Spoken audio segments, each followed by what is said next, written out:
പ്രശസ്ത നാടകകൃത്തും ആകാശവാണി അവതാരകനുമായിരുന്ന കാൻകാവിലിൻ്റെ 28ാം ചരമവാർഷികം ആചരിച്ചു.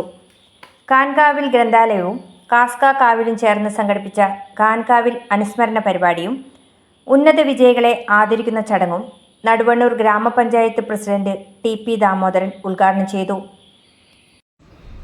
റേഡിയോ മാത്രമായിരുന്നു സാധാരണക്കാരായ മുഴുവൻ ആളുകളുടെയും മുന്നിലുണ്ടായിരുന്ന ഏക ഇത്തരത്തിലുള്ള വിനിമയ ഉപാധി. അന്ന് റേഡിയോ നാടകങ്ങൾ കേൾക്കുന്നതിന്, യുവവാണികൾ പരിപാടികൾ കേൾക്കുന്നതിന് ഒക്കെ നമുക്ക് സാധിച്ചിരുന്നു. അതുമാത്രമായിരുന്നു ഏറെക്കുറെ. അല്ലെങ്കിൽ സിനിമ കാണുക, പലപ്പോഴും നാട്ടിൽ അരങ്ങേറുന്ന നാടകങ്ങൾ കാണുക തുടങ്ങിയ വളരെ പരിമിതമായ ഒരു സാധ്യത മാത്രമാണ് ഉണ്ടായിരുന്നത്. ഇന്ന് നമ്മുടെ മുന്നിൽ ഒട്ടേറെ സാധ്യതകൾ തുറന്നു വന്നിട്ടുണ്ട്. കഴിഞ്ഞ 28 വർഷത്തിനുള്ളിൽ നമ്മുടെ സാംസ്കാരിക ഭൂമിക ആകെ മാറിക്കഴിഞ്ഞിരിക്കുന്നു എന്നുള്ളത് നമുക്കറിയാം. ഒരിക്കലും നാം പ്രതീക്ഷിക്കാത്ത വിധത്തിലുള്ള മാറ്റം നമ്മുടെ എല്ലാ തലങ്ങളിലും, അത് സംസ്കാരത്തിൻ്റെതും രാഷ്ട്രീയത്തിൻ്റെയും നമ്മുടെ സാമൂഹ്യ ബോധത്തിൻ്റെയും മൂല്യവിചാരങ്ങളുടെയും ഒക്കെ എല്ലാ തലങ്ങളിലും വലിയ തോതിലുള്ള ഒരു മാറ്റം ഈ കഴിഞ്ഞ 28 വർഷക്കാലം കൊണ്ട്. നാടകകൃത്തും സംവിധായകനുമായ കനകദാസ് പേരാമ്പ്ര കാൻകാവിൽ അനുസ്മരണ പ്രഭാഷണം നടത്തി. സ്മരണത്തിന് ഒരു വർഷം മുമ്പ് ഞാൻ തറവാട്ടിൽ വന്നിരുന്നു. അന്ന് ഇത്ര ഒരു വികാരം എനിക്ക് തോന്നിയിരുന്നില്ല. കാരണം ഒരുപാട് പരിചയക്കാരും ഒരുപാട് സന്തോഷത്തോടെയാണ് ആ അനുസ്മരണ സമ്മേളനം നടത്തിയിരിക്കുന്നത്. ഇന്നൊരു വിഷാദ മൂകത നിങ്ങളിലും എന്നിലും ബാധിച്ചിരിക്കുന്നു എന്ന് ഞാൻ അറിയുന്നു. 1995 മുതൽ 2000 വരെ ഞാൻ ആകാശവാണിയിൽ വർക്ക് ചെയ്തിരുന്നു. 95 അല്ല, 92 മുതൽ തന്നെ. അതിൽ നല്ലൊരു വർഷവും ഞാനും ഖാൻകാവിൽ, ഞാൻ അദ്ദേഹത്തിന് ഖാൻജി എന്നാണ് വിളിക്കാറ്, ഒരുമിച്ചായിരുന്നു. MK ബാലൻ അധ്യക്ഷത വഹിച്ചു.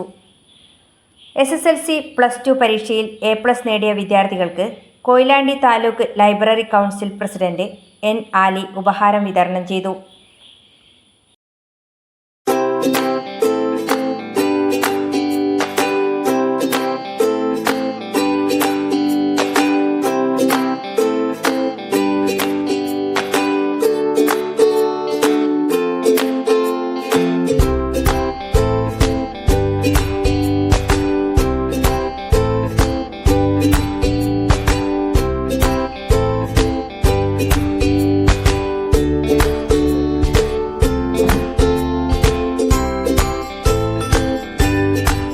കാൻകാവിലിൻ്റെ ശില്പം തീർത്ത ശില്പി ശ്രീജിത്ത് അത്തോളിയെ നാടകകൃത്തും സംവിധായകനുമായ പ്രദീപ് കുമാർ കാവുന്തറ ചടങ്ങിൽ ആദരിച്ചു. Muhammad Perambra, Shaima KK, T. Nisar, OM Mini, PP Rajila, K. Shahina, Sivacharan എന്നിവർ സംസാരിച്ചു. അധ്യയന വർഷത്തിൽ പുതുക്കിയ പാഠപുസ്തകത്തിൽ കാൻകാവിലിനെയും ഉൾപ്പെടുത്തിയിട്ടുണ്ട്. CK ബാലകൃഷ്ണൻ സ്വാഗതവും CM ഭാസ്കരൻ നന്ദിയും പറഞ്ഞു. സുബിത അനിൽ, ട്രൂവിഷൻ ന്യൂസ്, പേരാമ്പ്ര.